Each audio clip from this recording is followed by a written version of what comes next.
समझ नहीं आ रहा अपने सैलरी इंक्रीमेंट का क्या करूँ। बेटा इतना क्या सोच रहा है? अपने म्यूचुअल फंड्स के एसआईपी का टॉप अप करा ले। This is the right time. क्या? समझ में नहीं आया। बेटा इतना क्या सोच रहा है? अपने म्यूचुअल फंड्स का एसआईपी टॉपअप करा ले। This is the right time. अब समझा।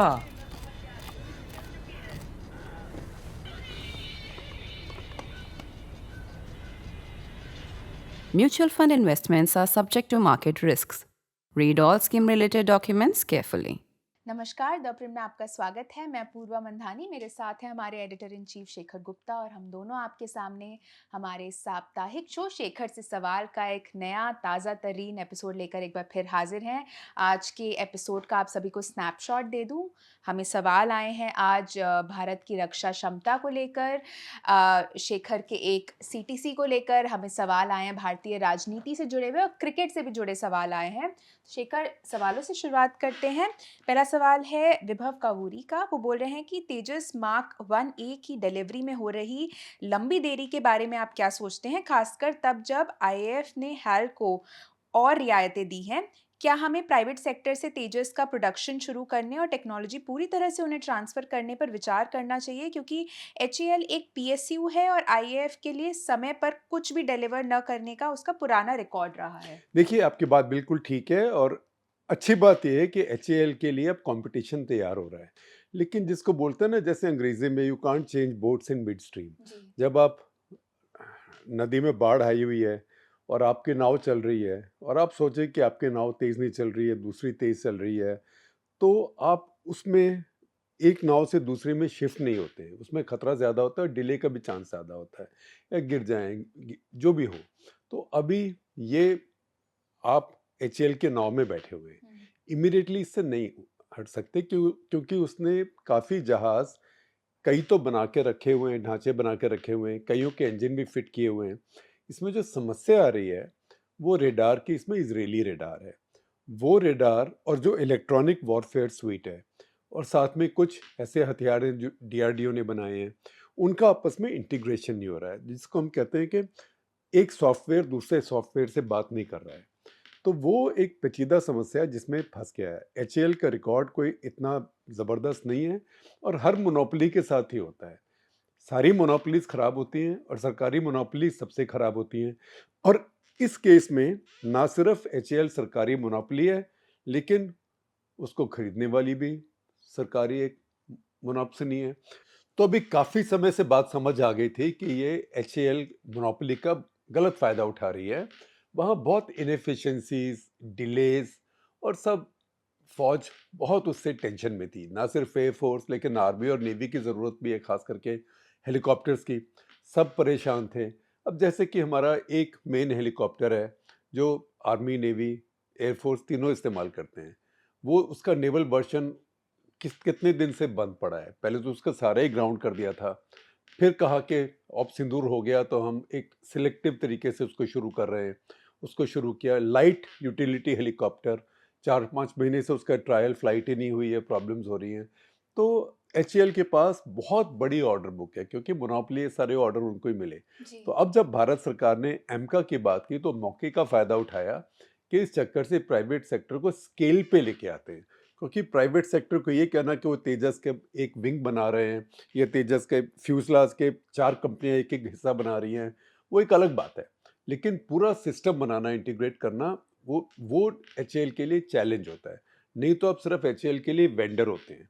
तो सरकार ने फ़ायदा ये उठाया। फ़ायदा क्या उठाया? एक समझदारी की बात की। उन्होंने कहा कि जो कंपनी, जब आपकी रेटिंग होगी इस बिड में, तो जो कंपनी का अभी का टर्नओवर, उसकी जो ऑर्डर बुक है, उसका 1/3 या उससे कम होगा, उसको 100 में से 0 नंबर मिलेगा। अब 100 में से 0 तो आप आउट हो ही गए ना।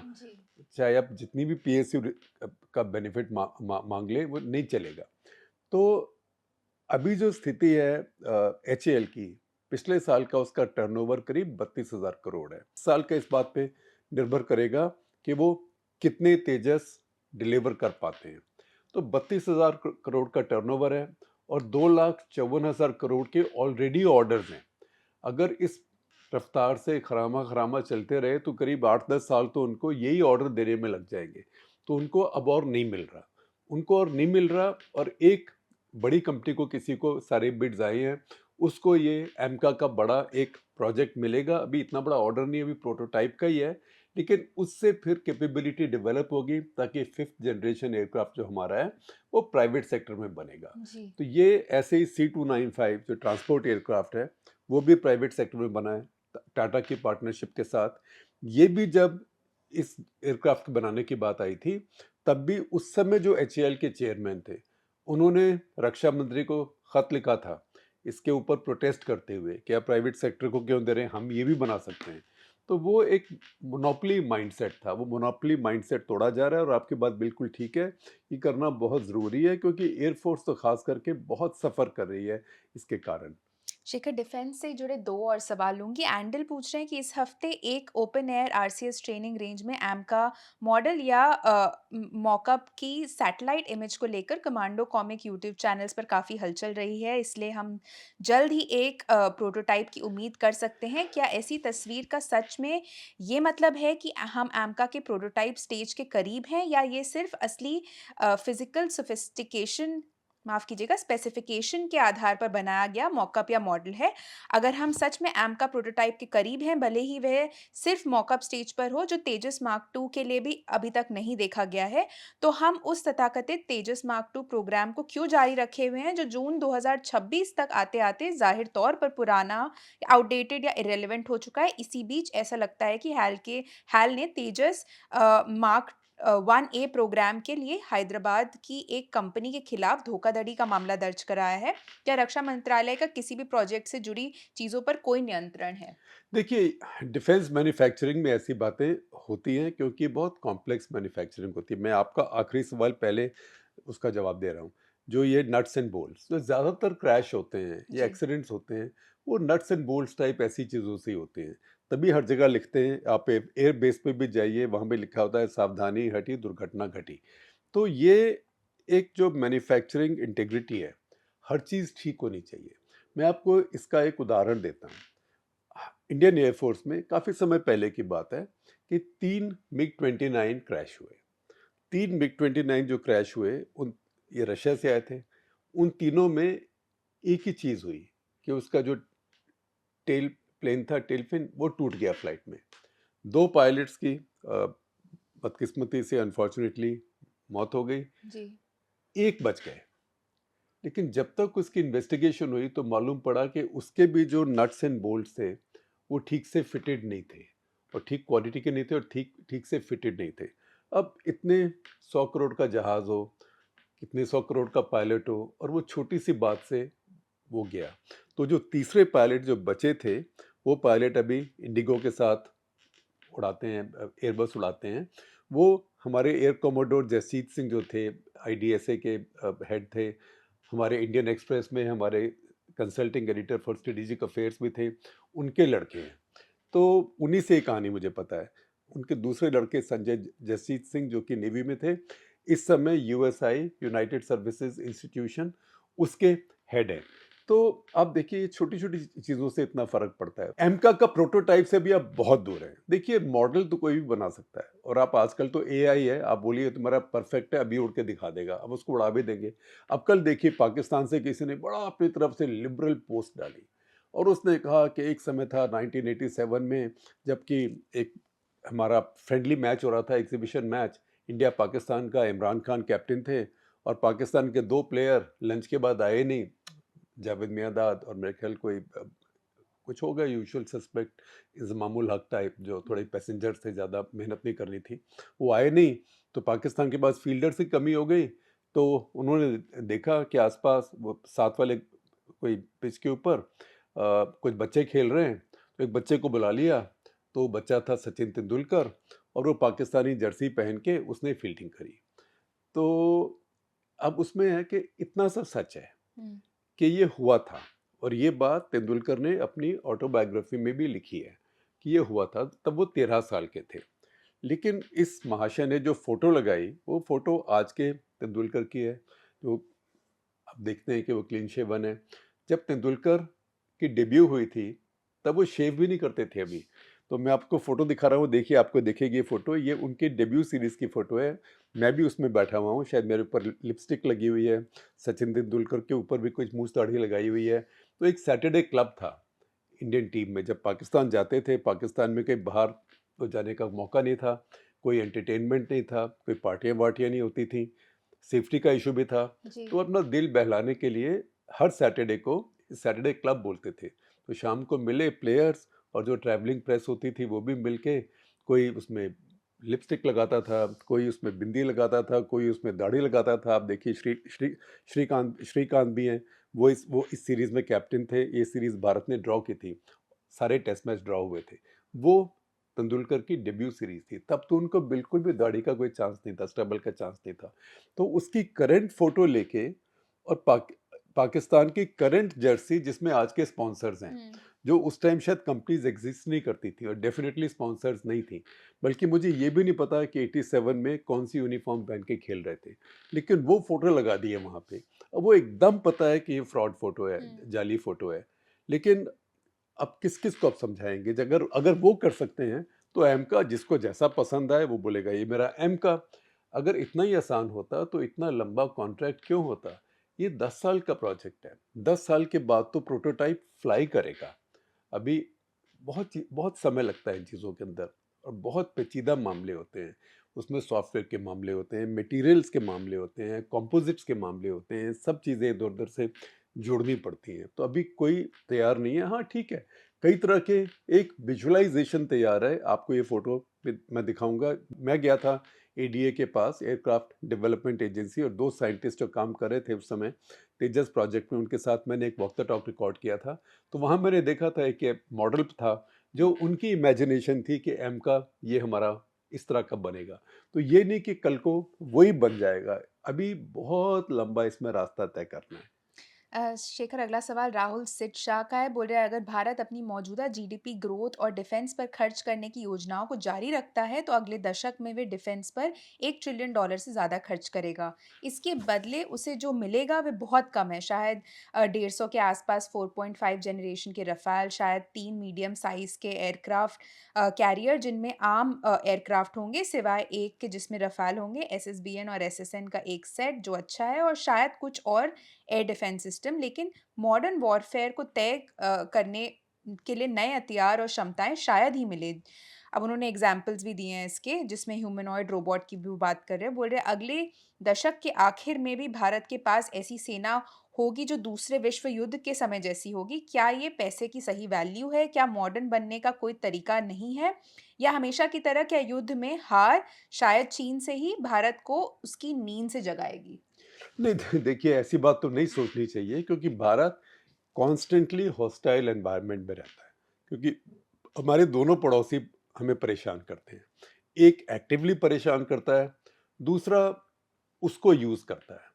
तो चाइना, जैसे डॉक्टर मनमोहन सिंह आपको बताते थे कि चाइना पाकिस्तान को यूज़ करता है भारत को ट्रायंगुलेट करने के लिए, कि हमें एक त्रिकोण में फंसा लेता है। चाइना नहीं लड़ता है, वो पाकिस्तान को देता रहता है सामग्री, और उसको वो हेल्प भी देता है सैटेलाइट्स वगैरह से, कि वो आपको परेशान रखे, आपको वो ऑफ बैलेंस रखे। जी। आपसे कुछ ले नहीं सकता पाकिस्तान, लेकिन आपको ऑफ बैलेंस रख सकता है। वो आपकी पॉलिटिक्स को भी डिस्टॉर्ट कर सकता है।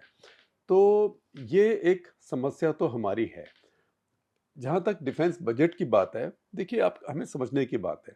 अब हम 2% भी अगर मान लीजिए कि जीडीपी का खर्च करते हैं, जीडीपी तो भारत सरकार की नहीं होती, टैक्स पेयर की नहीं होती।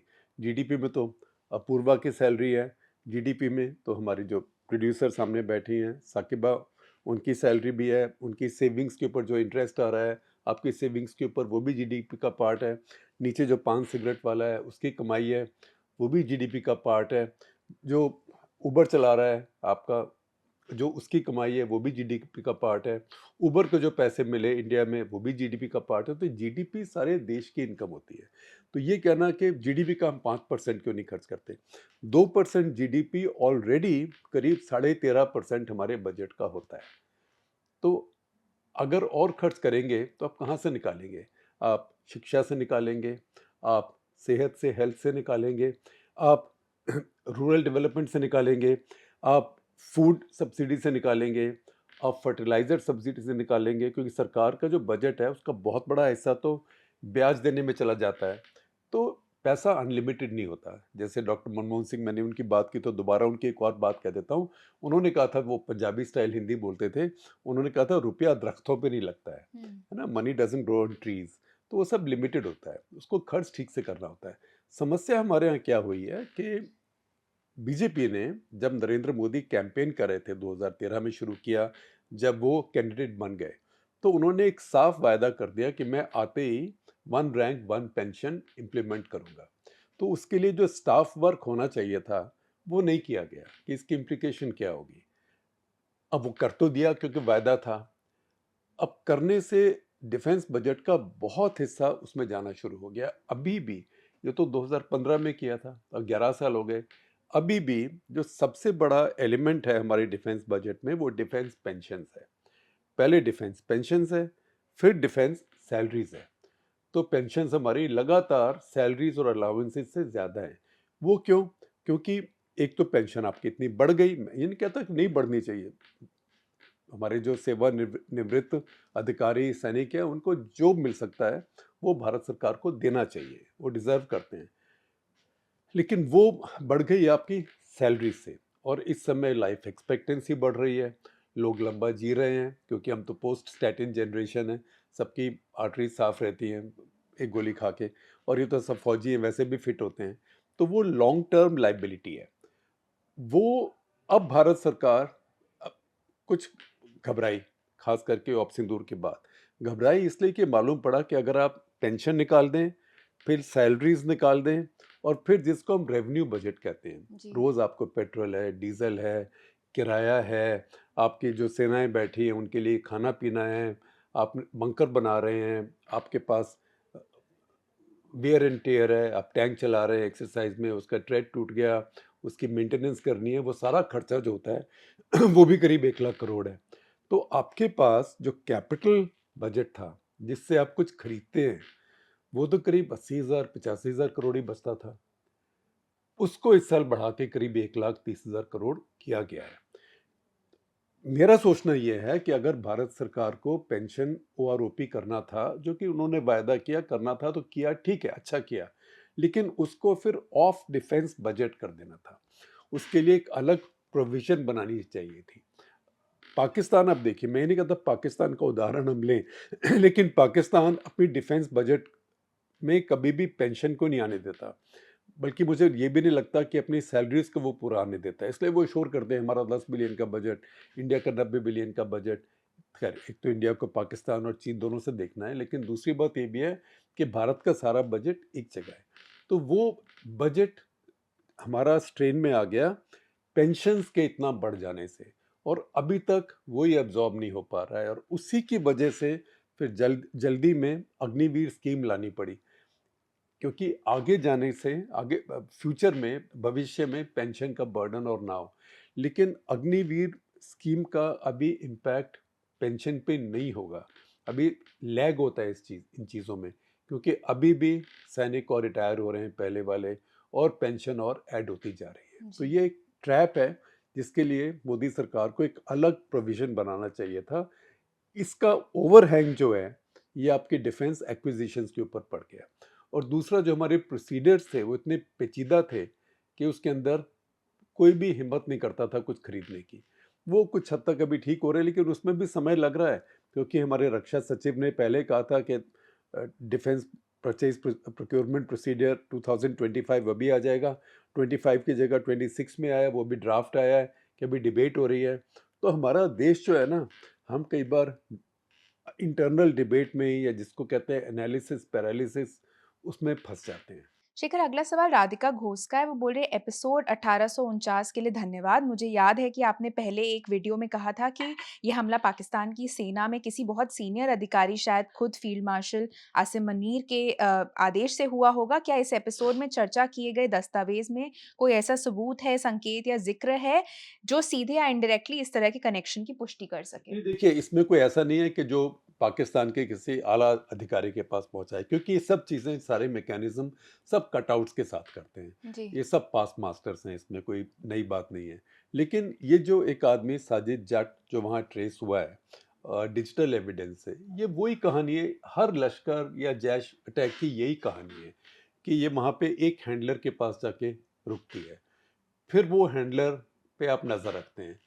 तो ये सब कटआउट्स के साथ काम होता है। पर ये भी बात है कि ये कोई अटैक पाकिस्तान में खास करके आर्मी और आईएसआई में टॉप से क्लियरेंस की या प्लानिंग के बिना नहीं होता है।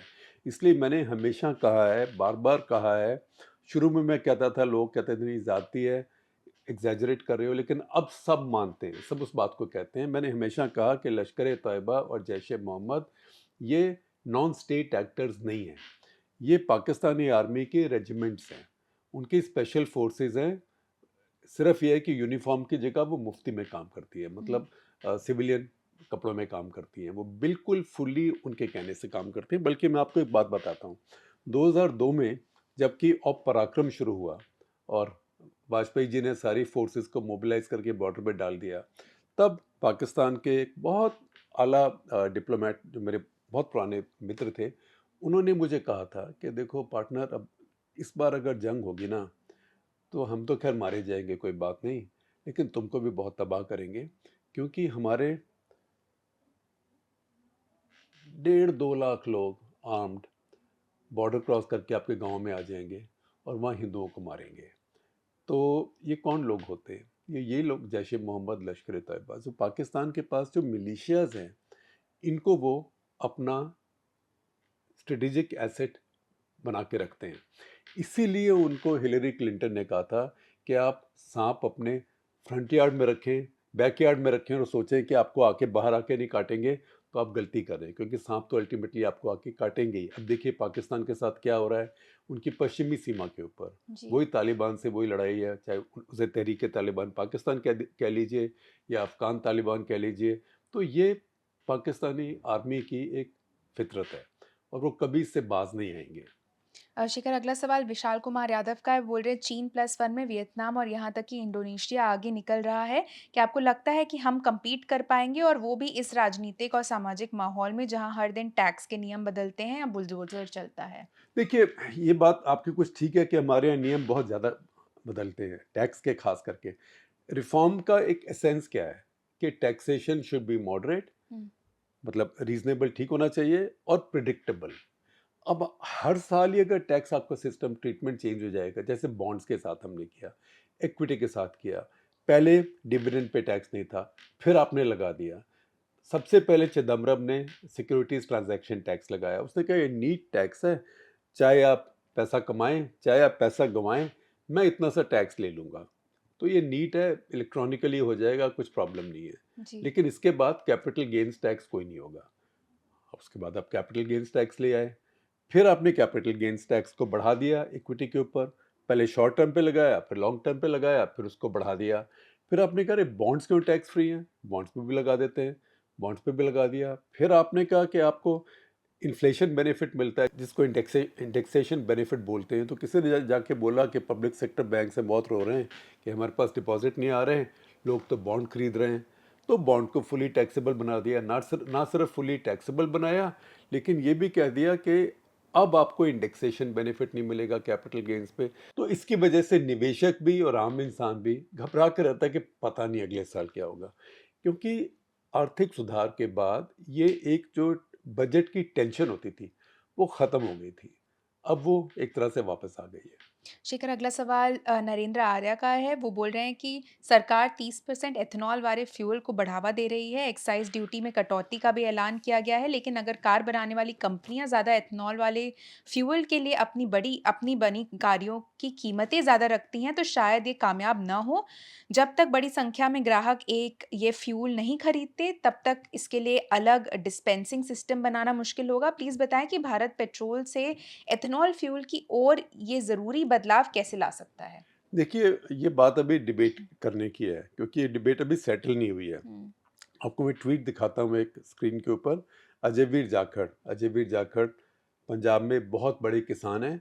बलराम जाखड़ जो थे, हमारे कृषि मंत्री भी थे भारत के, उनके लड़के हैं और अभी एक्टिविस्ट भी हैं, उनका एक ऑर्गेनाइजेशन भी है। देखिए, तो उन्होंने कहा है कि आप जो एथेनॉल बना रहे हैं वो जिस फसल से बना रहे हैं उसके लिए आप जो फर्टिलाइज़र दे रहे हैं वो तो पेट्रोलियम से बन रहा है और उसको आप सब्सिडाइज कर रहे हैं। तो ये आपने कौन सी शेख चिल्ली वाला काम किया कि आप क्रूड ऑयल पे डिपेंडेंस निर्भरता कम करना चाह रहे हैं, लेकिन वहीं से गैस इंपोर्ट करके या गैस से बनी यूरिया इंपोर्ट करके उस पर 80-90% सब्सिडी देके आप ये मक्की या जिससे भी आप बना रहे हैं मोलेसिस, तो ये बात बन नहीं रही है। और मुझे कुछ लगता है कि जल्दबाजी में ये काम हो रहा है, क्योंकि भारत ब्राज़ील नहीं है, या हमारे पास इतनी ज़मीन नहीं है कि हम एंडलेस अमाउंट वहाँ पे कॉर्न का या शुगर केन का उगा सकें। वो ठीक था कि एक समय था जब पैडी हमारी काफ़ी सड़ रही थी, ख़राब हो रही थी, उसको हमने इस्तेमाल कर लिया, आगे भी कर सकते हैं। लेकिन लार्ज स्केल में भारत के लिए करना वो तभी संभव होगा अगर काफ़ी क्रॉपिंग जो आपकी है, काफ़ी जो आपकी एग्रीकल्चर है, उसको आप फूड ग्रेन से, जिसका हमारे पास सरप्लस है, उसको आप उससे फ्यूल क्रॉप्स में शिफ्ट करें। जी। अब फ्यूल क्रॉप्स उगाना सब्सिडाइज फर्टिलाइज़र के साथ कोई उसकी सेंस नहीं बनती है। शेखर, अगला सवाल संतोष वट्रापू का है। पूछ रहे हैं, कांग्रेस के साथ टीएमसी के कथित मर्जर की जो चर्चा हो रही है उस पर आपकी क्या राय है? अगर ये मर्जर होता है तो टीएमसी या कांग्रेस को क्या फ़ायदा होगा? देखिए, मुझे पता नहीं मर्जर होगा कि नहीं होगा। सच्चाई ये है कि टीएमसी का इस समय बुरा हाल है, और ये उस हर पार्टी का होगा जिसकी आइडियोलॉजी नहीं है। जिस पार्टी की आइडियोलॉजी नहीं है, एक परिवार या एक नेता पर निर्भर है और उसके पास सत्ता चली गई, तो वो एक साथ नहीं रहती है, क्योंकि उसकी आइडियोलॉजी या ग्लू जो होता है, उससे जोड़ने वाला जो गोंद होता है, वो क्या होता है? वो सत्ता होती है। जी। सत्ता गई तो वहाँ पे आपके साथ कोई क्यों है? अब आपको मैं एक बात पूछता हूँ, टीएमसी इतनी जल्दी टूट गई, अब यूपी में अब तो 10 साल होने को आए, समाजवादी पार्टी तो सत्ता में नहीं है, वो क्यों नहीं टूटी टीएमसी की तरह? उसका भी एक परिवार और एक नेता है। 2 फैक्टर्स तो है ना, कि जी। सत्ता नहीं है और सत्ता 10 साल से नहीं है, और एक नेता है, एक परिवार है।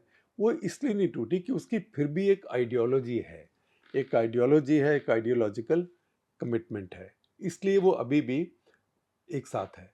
टीएमसी बिल्कुल इसको संभाल नहीं पाई, क्योंकि ममता बनर्जी ने लेफ्ट के सारे लोग उठा लिए ग्राउंड पे खास करके, और लेफ्ट के तरीके से दादागिरी के साथ से उनको काम करने दिया, अपना पैसा बनाने दिया। अब जबकि वो उसका मौका चला गया, आपकी सत्ता चली गई, तो सब लोग छोड़ छोड़ के जा रहे हैं। शिखर, आखिरी 2 सवाल लूँगी। सत्यप्रज्ञन दास का पहला सवाल है कि हल्का लंबा सवाल है। बोल रहे, असम चुनावों के दौरान हेमंता ने कई सांप्रदायिक टिप्पणियाँ की। उन्होंने कई एग्ज़ाम्पल्स भी दिए हैं टिप्पणियों के। अब वो बोल रहे हैं, मुख्यमंत्री के इन कामों और बयानों को देखते हुए आज असम की राजनीति अमेरिका के जिम क्रो दौर या दक्षिण अफ्रीका के अपार्थाइड जैसी लगती है। ऐसी स्थिति में भी कांग्रेस बंगाली मुसलमानों का बचाव करने से बचती रही। मौजूदा राजनीति और ऊपर बताई गई बातें जो उन्होंने बातें की है, उसको देखते हुए क्या असम अकॉर्ड लॉन्ग रन या लंबे समय में नाकाम रहा है? समझौते के इतने सालों बाद और उग्रवाद लगभग खत्म होने के इतने सालों बाद भी 2026 में हमें ये पुराने ज़ख्म फिर से क्यों उभरते दिख रहे हैं? चूँकि आपने नॉर्थ ईस्ट को बहुत करीबी से देखा है, कवर किया है, तो इसका समाधान क्या है? देखिए, पहली बात ये कि असम में हमें कुछ पेचीदा बातें जो समझने की है, कि असम में करीब उतनी मुस्लिम पॉपुलेशन है जितनी बंगाल में, शायद उससे 1% ज़्यादा ही होगी। करीब 33% मुस्लिम पॉपुलेशन है उनका, लेकिन बहुत ज़्यादा कॉन्स्टिट्यूएंसीज में प्रभाव नहीं है। ये ज़्यादा उनका जो आप बोलिए कि लोअर असम जो है, जो बांग्लादेश से बॉर्डर, जैसे ग्वालपाड़ा, धुबरी, मानकछार, उन एरियाज़ में है, रंगिया तक आप नक्शा देखें, या फिर उसका जिसको हम सिलचर, कछार वो एरिया कहते हैं, वहाँ पे जो कि बॉर्डर एरियाज है। यहाँ पे बंगाली मुस्लिम है, जो मुस्लिम पॉपुलेशन वहाँ पे बंगाली स्पीकिंग है, वो किसी समय ईस्ट पाकिस्तान से या बांग्लादेश से आए हैं।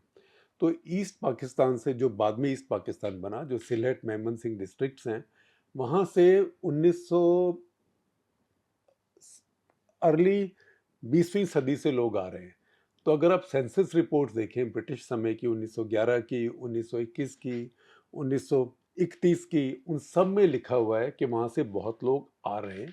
और वो असम में, क्योंकि जो ज़मीन थी वो फर्टाइल है, उपजाऊ है, पानी बहुत अवेलेबल है, और ये बहुत मेहनती लोग हैं, इसलिए यहाँ पे आके लोग बस रहे हैं। और वो बहुत मेहनती लोग हैं, आके उन्होंने बड़ी मुश्किल से, इतने सांप थे वहाँ पे, जंगली जानवर थे, मच्छर थे, मलेरिया था, उस सब के बीच में साफ करके अपने खेत उगाने शुरू किए। तो ये जो सेटलमेंट है वहाँ पे, ये बहुत पुरानी बात है।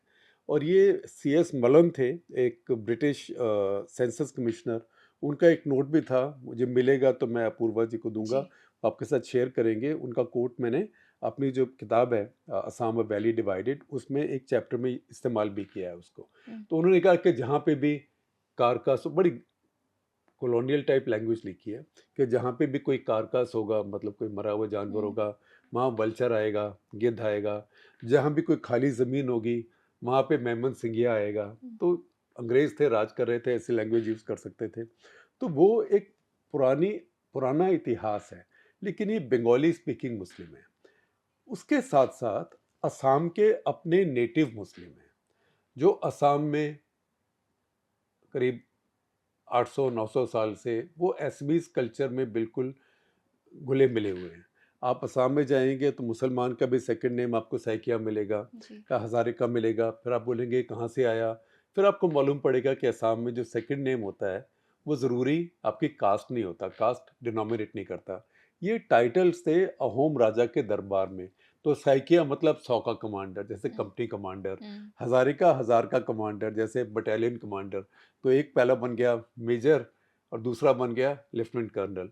तो ऐसे ही फूकन सेनापति, बोर्ड फूकन सबसे बड़ा सेनापति। इसलिए जो असम के सबसे बड़े हीरो हैं अभी भी, जिनकी इतनी बड़ी स्कल्पचर है, जिनका इतना बड़ा स्कल्पचर है, मूर्ति है सराय घाट ब्रिज के सामने, वो इसलिए कि सराय घाट का बैट की लड़ाई हुई थी जिसमें उन्होंने मुगल आर्मी को हराया था।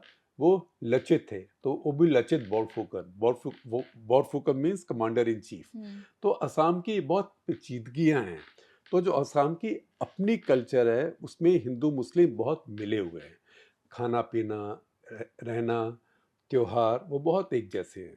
मतलब विश्व शर्मा अब ये कहते हैं बार बार कि जो असम के हमिया, जो असमी स्पीकिंग मुसलमान हैं, उससे मुझे प्रॉब्लम नहीं है, लेकिन जो बंगाली है वो घुस बैठ गया है, वो बाहर से आया है। अब वो कब आया है वो समस्या है। अब इसमें एक मिनट और लूँगा मैं आपसे, क्योंकि असम में, क्योंकि आपने बात की असम अकॉर्ड की, असम अकॉर्ड अनइम्प्लीमेंटेबल है, क्योंकि वो हो गया, उसके बाद उसको भूल जाना चाहिए था, भूला हुआ ही था। ये जस्टिस गोगोई ने उस केस को ले लिया। जस्टिस गोगोई को तो उस केस से अपने आप को रिक्यूज करना चाहिए था, क्योंकि वो असम से हैं, वो इतना बड़ा पॉलिटिकल इशू वहाँ पे है। अब आप देखिए हमारा सिटीजनशिप एक्ट है, आपकी CAA अभी लॉ आई है, इन सब के अंदर एक असम एक्सेप्शन है। क्यों असम एक्सेप्शन है? क्योंकि अब आपने कह दिया कि कोई हिंदू, क्रिश्चियन, सिख, बुद्धिस्ट, जैन किसी भी देश से आए भारत में, पड़ोसी देशों से, तो उसको भारतीय नागरिकता दी जाएगी, मुसलमान को नहीं दी जाएगी। क्यों? क्योंकि मुसलमानों के लिए तो अपना देश बन गया पाकिस्तान, फिर बांग्लादेश भी है, तो उनको क्या राइट है कि यहाँ आके वो कहें कि हमें आप अपना सिटीजन बनाइए, क्योंकि हमें खतरा है। आपने तो देश बना लिया, आपको क्या खतरा है वहाँ पे? ये लॉजिक यूज किया ना CAA के लिए। फिर CAA असम को क्यों नहीं अप्लाई करता? तो उसमें नॉट या उसमें नॉट या गांठ ये है कि जो असम के नेटिव लोग हैं, जो हिमंता बिस्वा शर्मा जैसे हैं, वो कहते हैं कि हमें हिंदू मुसलमान का कोई इशू नहीं है, हमें अपनी कल्चर और भाषा को बचाना है, तो हमें बंगाली स्पीकर से समस्या है। तो अगर आप कहें असम में कि देखिए हमारे जो NRC प्रोसेस हुई उसमें 21 लाख छान के निकाले गए, 21 लाख में से अब क्या हुआ, 14 लाख तो हिंदू निकले और 7 लाख मुसलमान हैं। अब मुसलमान को आप बोलो कि हम बाहर निकालेंगे, आप हिंदू को बाहर निकालोगे? हाँ, हिंदू को हम CAA में सिटीजनशिप दे देंगे, लेकिन CAA तो असम को अप्लाई नहीं करता, क्योंकि अगर आप उनको सिटीजनशिप देंगे तो जो असम के लोग हैं नेटिव, वो नाराज हो जाएंगे कि हमने इतने साल ये क्यों किया। तो आपने एक ऐसी आग लगाई है जिसको आप बुझा नहीं सकते हैं, तो इसको बार बार आप ऐसे इनकैश करते रहते हैं। अब देखिए जब CAA आया भी था और कुछ बात हुई थी कि असम में इम्प्लीमेंट होगा, गुवाहाटी में कितने बड़े प्रोटेस्ट हुए थे, वो कोई हिंदू मुसलमान प्रोटेस्ट थोड़ा थे। उन प्रोटेस्ट में तो असमीज मुस्लिम भी आ रहे थे। और मैंने तो 1983 जब राइट्स हुए इलेक्शन के समय, जब दिल्ली मैसेकर भी हुआ, मैंने तो खुद देखा है, मॉब्स आ रहे हैं, सेम मॉब बोल रहे हैं जय यहोम, हर हर महादेव, और साथ में बोल रहे हैं अल्लाह अकबर भी, और वो अटैक कर रहे हैं बंगालियों के ऊपर, एक केस में नेपाली सेटलर्स के ऊपर भी। तो ये असम में एथनिसिटी, लैंग्वेज, कल्चर, रिलीजन, ये सब इंटरमिक्स्ड है। इसीलिए ये सारे रूल्स, ये सारे तरीके असम के लिए अप्लाई नहीं करते हैं, उसके लिए एक असम एक्सेप्शन बनाना पड़ता है। उसी के बीच में हिमंता बिस्वा शर्मा एक खेल खेल रहे हैं। इसके साथ साथ उन्होंने क्या किया, उन्होंने और केंद्र सरकार ने मिलके, क्योंकि असम में 2002 में डिलिमिटेशन नहीं हुआ था, उस समय वहाँ पे बहुत अनसेटल्ड सिचुएशन थी, तो मौका मिला भी डिलिमिटेशन करने का। उस डिलिमिटेशन को कुछ ऐसे किया गया जैसे कोई अमेरिकन कहते हैं जेरीमैंडरिंग। तो उसमें कुछ ऐसे डिवाइड की कंस्टिट्यूएंसीज कि जो मुस्लिम वोटर्स थे उनका असर जो काफ़ी कॉन्स्टिट्यूएंसीज में स्प्रेड था, उसकी जगह कुछ में कॉन्सेंट्रेट हो गया। तो ये हुआ कि जहाँ कॉन्सेंट्रेट हो गया वहाँ तो quote end quote secular party जीत ही जाएगी, लेकिन बाकियों में उनका असर इतना नहीं रहेगा। तो अब देखिए उसी का आउटकम ये है कि कांग्रेस के जो 19 सीटें आई हैं वहाँ पे, उसमें 18 मुस्लिम हैं। अच्छा, अब आप कहते हैं कांग्रेस पार्टी तो मुस्लिम पार्टी है, वो इसलिए हुई कि अपने माइनॉरिटी वोट जो था वो नई जेरीमैंडरिंग से यहाँ पे कॉन्सेंट्रेट कर दिया। अगर वो पहली की तरह स्प्रेड आउट होता तो हो सकता है कि वो 30, 35, 40 सीटों को इन्फ्लुएंस करता। तो ये सब करके उन्होंने सारी इंजीनियरिंग करके एक अपनी पॉलिटिक्स वहाँ पे सेट कर ली है। अब किसी को उनको चैलेंज अगर कल को करना है तो उसको ट्राइबल वोट वापस लेना पड़ेगा, उसको एसमीज जो है एसमीज हिंदू वोट, उसको वापस लेना पड़ेगा। उसके बिना ये नहीं हो पाएगा। तो फिर से, क्योंकि बहुत लंबा सवाल था, फिर से मैं संक्षेप में कहना चाहता हूँ कि जो असम प्रॉब्लम है ये हिंदू मुस्लिम प्रॉब्लम नहीं है। ये एसमीज, मैं एसमीज, मेरी भाषा, मेरी एथनिसिटी, मेरी कल्चर, मेरे त्योहार, मेरी ज़मीन, मेरे रिसोर्सेज, ये हिंदू मुसलमान की कॉमन है, क्योंकि मेरी यूनिटी, मेरी एथनिसिटी, मेरी लैंग्वेज और मेरी कल्चर से है। इन सब की टेंशन बंगाली स्पीकिंग जिनको सेटलर्स मानते हैं, चाहे वो 71 के बाद के हों चाहे 71 के पहले हों, इन सब की टेंशन उनके साथ है।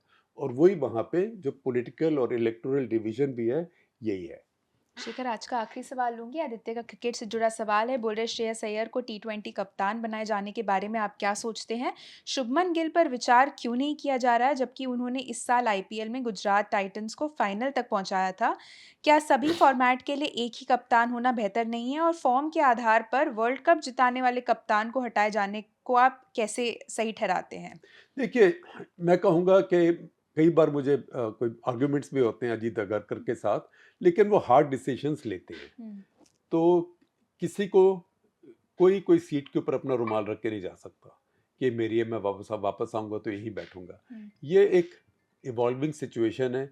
श्रेयस अय्यर का जो अपना परफॉर्मेंस है, उनकी फिटनेस की प्रॉब्लम्स रही हैं, लेकिन शुभमन गिल की भी फिटनेस की प्रॉब्लम्स रही हैं, हालांकि वो और नौजवान है। तो अभी जो जैसी फॉर्म है, जैसी मैच्योरिटी है, मैं कहूँगा ये ठीक फैसला है। और ये भी है कि अब इतनी ज़्यादा क्रिकेट है तीनों फॉर्मेट्स में। हर 2 साल में तो T20 वर्ल्ड कप है, बीच में IPL है, बीच में टेस्ट सीरीज़ है, WTC है, और उसके साथ ODIs हैं, ODI वर्ल्ड कप है।